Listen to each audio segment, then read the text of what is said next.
Colorado announces vaccines are opening to a new group before the first group's been vaccinated. A bunch of you had the exact same question about that strategy. And get ready, we have a chance for you to ask the governor your vaccine questions directly. A request of gun owners to be better gun owners. A neighborhood wiped off the map by floodwaters is back in a new form. And we head to the high country with our favorite question. What's the good news in your life these days? Nobody leaves here feeling discouraged, because this is Friday and this is next. Colorado's getting ready to move on to the next groups to get vaccinated, while people over the age of 40 are still struggling to get an appointment these days. Governor said today that we simply cannot wait until everybody in the first group has the vaccine before going to the next. So February 8th, week from Monday, people 65 and older, as well as teachers, will become eligible. The minute that announcement happened, we heard from Next viewers worried that isolated seniors are being left behind as we move on to other groups. Our Nusha Roy looks at that question and some of your other pressing vaccine questions. With the vaccinations from today, we should be halfway to our goal of protecting people 70 and up. And I know there's people 70 and up watching this who got it, of course, who had friends who got it. There's also some watching this who signed up or haven't been called yet. And you will. It could be next week. It could be the week after. That goal is vaccinating 70% of those 70 and older by the end of February. We estimate that we'll receive roughly 452,000 doses between now and March 1st. We estimate there's 562,000 Coloradans over age 70 that aren't in long-term care facilities. And we certainly think with this allocation that we're getting through the end of the month that we can reach that goal and also start teachers and our 65 to 69-year-olds here after 8 February. So it's really important to open it up before you get to 70%. If you wait that long, you're going to have a 2-week or 3-week period where you're just not administering as many doses as you get. The governor also talked about the reshuffle of the distribution plan. And our schools are key to have back first and foremost for the kids and their families, but also for equity across society, including addressing the increase in gender disparities in the workforce, as many women have dropped out of the workforce with the lack of in-person education. I have a 37-year-old daughter with Down syndrome, and just curious if there's some way to move her up in the priority. Then the state announced Group 1B3 that includes frontline essential workers and Coloradans 16 to 64 with 2 or more high-risk conditions. Our goal is to start vaccinating Coloradans in phase 1B3 by early March. This can include chronic kidney disease, COPD, and Down syndrome. McTaggart said since 2 high-risk conditions are required, she's going to get on the phone with her daughter's doctor to see if she qualifies. I said, yep, I've got her in the top of my mind. And when we do get to this point of the phase distribution, those protocols are being worked on now. Many of the vaccines are administered through healthcare providers, many of them through the hospitals in which that person may be a patient and may receive regular treatment. So the medical records should be there, but there will be some way where if they get it in a location other than where their medical records are, that they're able to demonstrate that they have those 2 pre-existing conditions. So just a quick reminder, long-term care facilities being vaccinated through a federal partnership with CVS and Walgreens. And when we're talking about educators, this was a big one today. We're focusing on pre-K through 12th grade, and people are supposed to be working with their employers to get vaccinated. We are talking teachers and subs, bus drivers, a whole bunch of different positions. And the idea is that the districts have already partnered up with a whole bunch of different providers in anticipation of this. As for those who are 65 to 69, the state is saying, Kyle, that they should be following the same path as those who are 70 and older to be able to get a slot to be vaccinated. Same path, Anusha, has been a long and winding road for people 70 and older as they struggle to now get appointments. So obviously the 65-plus crowd is not just going to be able to, boom, get an appointment on the 8th. Yeah, and that was something that was repeated a couple of times today, right? Just because we have this expansion on February 8th, it's not like the next day everyone's going to get their vaccine. It's still going to take time. And especially with those dates a little bit further down the line, including those in March, a lot of it is going to depend on the supply at that point as well. All right, Anusha Roy reporting. Thank you very much. I want to dig into this decision to move teachers up in the vaccine schedule, putting them ahead of grocery workers. How much we talk about grocery workers? Putting teachers ahead of grocery workers and transit employees and postal workers. The governor said today it's necessary in order to get students back to school safely. Every worker is essential, but when you talk to and hear from folks in grocery stores and bus drivers or folks that work in offices, one of the big things you hear is, I'm having a lot of difficulty figuring out how to continue going into my job if my kids don't have school. And so it is foundational to equity across the entire economy, and especially for essential workers who have to go in. You know, quite literally, what if you're a single parent and you have a 7-year-old and you have to go into an essential job that you can't telecommute to? You faced a very tough decision. You've had to either quit your job or find some kind of informal or formal childcare that you might have to pay for your kid. 7.3% of Colorado's population has now received the first dose of the COVID-19 vaccine. That is the section there in yellow, a bit more than 424,000 people. 118,000 Coloradans have both doses. That is the green sliver, and the blue, that's the rest of us who are waiting. You have a chance to take your vaccine distribution questions directly to the governor himself. He'll join us for a town hall next Tuesday night. It'll be the governor and some of the state's public health experts answering your questions directly. Chris Vanderveen and I will be on hand to make sure that there are direct answers to your direct questions. Here's how you get involved personally. Just record a video of yourself asking your question and submit it through the 9 News app or email it to the address yourtake@9news.com, all one word. A vaccine Q&A with the governor airs Tuesday at 7 p.m. Let's look at our other numbers. COVID-19 hospitalizations have dipped below 600 in our state for the first time since the end of October. 596 patients right now. It's a drop of 48 from the day before and 112 patients down from this time last week. Our state's positivity rate yesterday was 4.5%. Our weekly average for the percentage of tests coming back positive, just above the preferred 5% and under threshold. It's at 5.2%. Colorado added 1,380 new cases of COVID yesterday. That is right about our average for the last week. We have not been that low since about mid-October. So you remember how crash test dummies were used in commercials to get us to buckle up, and cracking an egg and frying it in a pan was supposed to keep kids off of drugs? The Colorado Attorney General's office has a new public service announcement that does not try to be cute to get the message across. It's aimed at gun owners. Here's our Marshall Zellinger. Being a teenager can be hard and emotionally stressful. This is one of 2 PSAs you'll start seeing on TV and social media Monday. Impulse may lead them down a deadly path. The PSAs on safe storage of guns are from the Colorado Attorney General with the help of local law enforcement. The number 1 cause of death of our young people, 12, 24 years old, is suicide. And the number 1 way people die is with a firearm, often procured from a family member or friend when it's not secure. Colorado's Department of Public Health and Environment keeps track of deaths in the state. This graph shows the 15-year increase of suicide by gun for people ages 10 to 24, 91 in 2019. Part of the challenge is a culture challenge.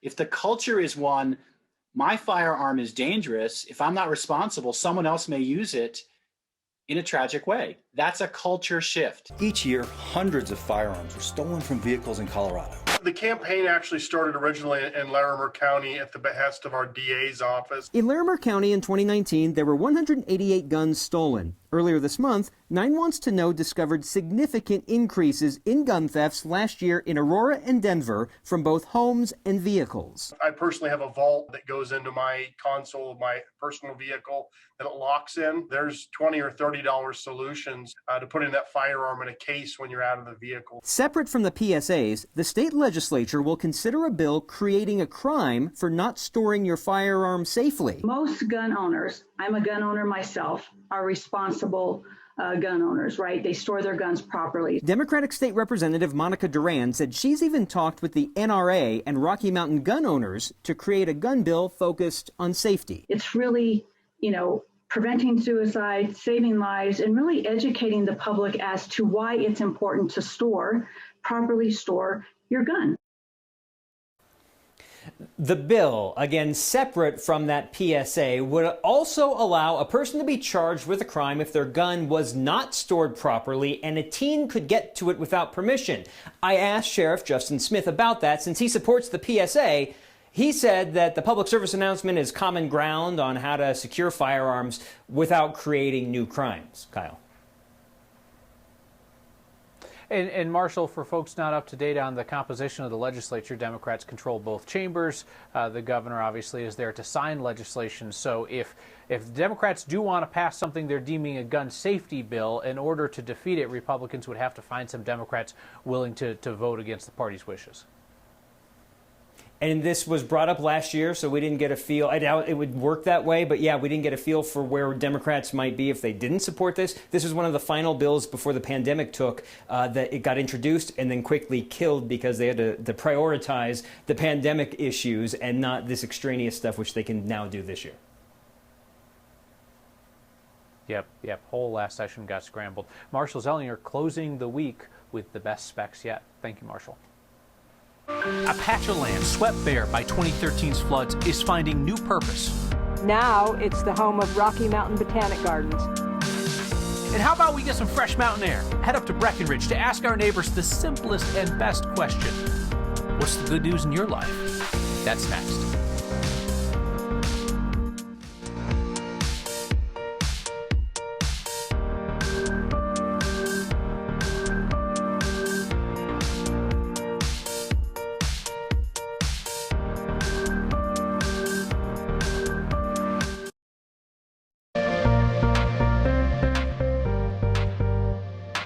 After a beautiful day in the low 60s here in Denver, snowfall, of course, moving into the mountains for the weekend. Hey, we're watching the storm system that was in Northern California. It brought the mountains out there so much snow, feet of snowfall. Now it's starting to inch closer into Colorado. That snow becomes widespread late tonight by about 11 p.m. Maybe a quick flurry early tomorrow in the metro area, but I wouldn't count on much. Otherwise, partly cloudy skies as we watch this storm move out late tomorrow night. The big winners, the San Juans, for about 4 to 8 inches of snow. We do have a winter weather advisory in place until 8 o'clock tomorrow morning. The storm system is a fast one. It rolls out. It'll give us a windy day tomorrow, but all eyes out to the west where another storm is approaching.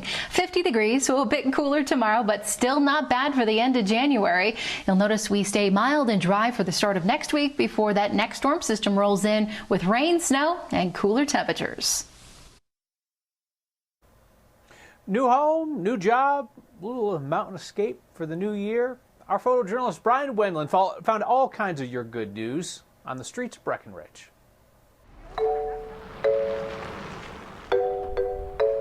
My name is Brady. We are in Breckenridge, Colorado right now. I am here because I just moved here, got here 2 days ago, and I'm just starting a new life for myself here. I'm meeting a lot of friendly people in Breckenridge. I'm very happy to see that the locals are as cool as I expected them to be. And I'm really looking forward to learning the land and spending a portion of my life here. Hey, I'm Andy Sue Phillips. I live in Boulder, and I'm up here in Breckenridge celebrating the fact I got a new job. And the aviation industry is on the rebound, and as a pilot, I'm super, super excited. My name is Andrew Leff. I am in Breckenridge, Colorado. I'm from Texas, Frisco, Texas, and I'm out here trying to enjoy 2021 on a little vacation and doing a little snowboarding. We found a little hole-in-the-wall sort of bookstore earlier with some real cool down-to-earth people with real cool books and stuff. So far, I think it's cool. Come to Breck, it's awesome.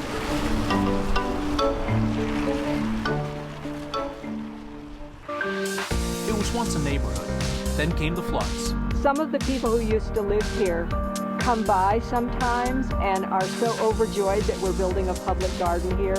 An area outside Lyons gets a new look, becomes a new place for the community to gather. That's next.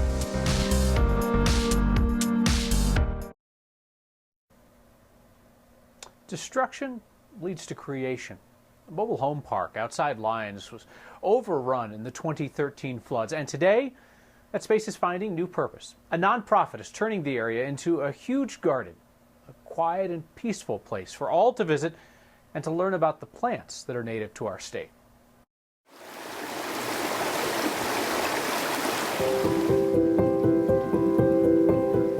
Lyons is a great place for botanic gardens, and I started asking the town, I think it was 12 years ago, and we kept looking for land, and nothing was available until the flood happened.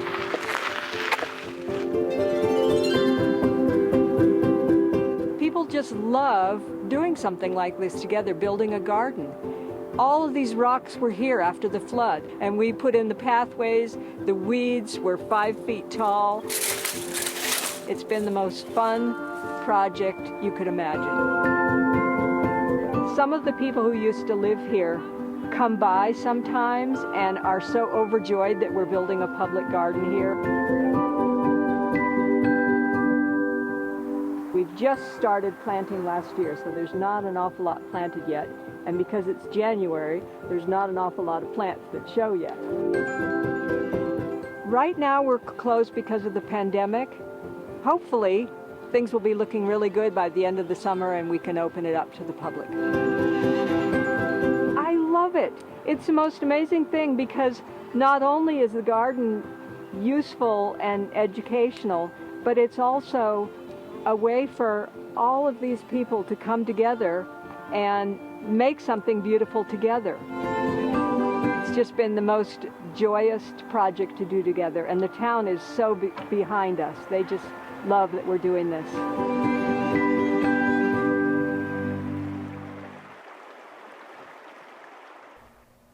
Trip out to Lyons' future garden through the lens of our photojournalist, Tom Cole. You can learn a lot more about that project in this article. It's on the next section of 9news.com. All of us who love this state were left holding the bag, so to speak. Would you like to guess what was inside of it? That and your feedback next.